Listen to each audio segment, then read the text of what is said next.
Nah, yang kedua ibu bapak yang berbahagia, riba dalam jual beli. Nah, riba dalam jual beli ini nanti kita temukan ada dua jenis secara umum. Pertama ada namanya riba fadl. Apa itu riba fadl? Riba fadl itu riba karena adanya kelebihan yang terjadi pertukaran antara barang-barang ribawi yang sejenis. Barang-barang ribawi itu apa saja? Yang sering kita sampaikan itu ada 6, ya kan? Ada 6 jenis. Pertama ada emas, perak, gandum, garam, kurma, jawawut.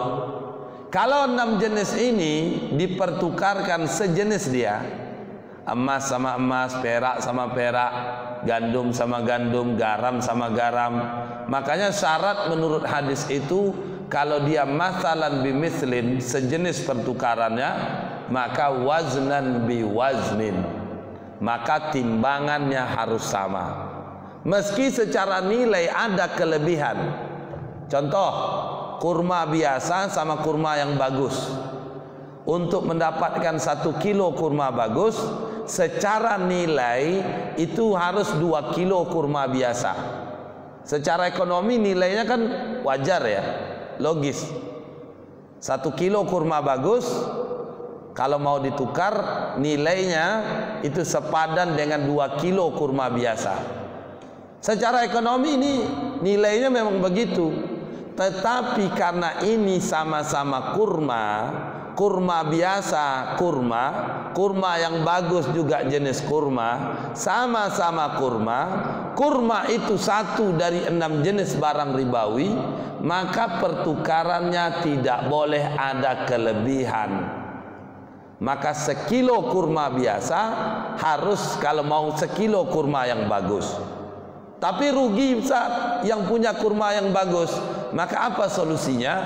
Dijual terlebih dahulu 2 kilo kurma biasa, dapat uang dari penjualan itu, barulah dibeli kurma yang bagus, sehingga tidak terjadilah riba di dalamnya.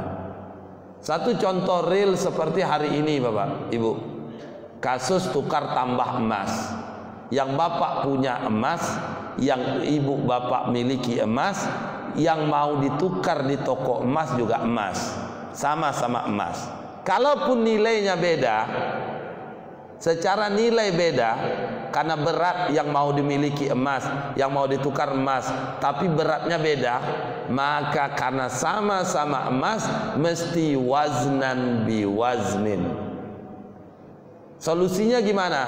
Dijual dulu, baru didapat uangnya, dibeli emas yang ini. Andaikan dia sama beratnya, 1 emas cincin tukar dengan emas cincin emas pula, yang motif beda, ada kelebihan tambahannya itu tidak banyak, misalkan 20.000, maka tambahan dari 20.000 itu jadi riba fadl. Kenapa? Karena yang bapak ibu punya emas, yang mau ditukar emas, sama-sama emas salah satu dari 6 barang ribawi. Kalau dipertukarkan emas yang sejenis, maka nilainya harus sama. Ada kelebihan, maka kelebihan itu disebut riba fadl. Ini contohnya. Termasuk juga uang, duit yang mau lebaran itu ditukar dengan pecahan, Pak. Nilainya harus sama. Kalau ada kelebihan, maka ini menjadi riba fadl. Maka tukar tambah emas itu riba fadl. Ya. Muncul pertanyaan, bagaimana kalau selain emas, selain 6 jenis ini? Selain 6 jenis, bukan emas, perak, gandum, garam, kurma, jawawut.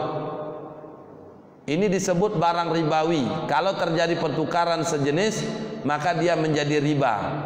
Nah, dia selain yang 6 ini, misalkan handphone, misalkan motor, kendaraan bermotor, tukar tambah, ada kelebihan, maka itu tak disebut riba. Kenapa? Karena motor, handphone bukan termasuk barang ribawi yang 6. Bukan emas, perak, gandum, garam, kurma, jawawut. sehingga pertukaran tambah dari jenis selain 6 ini tidak disebut riba.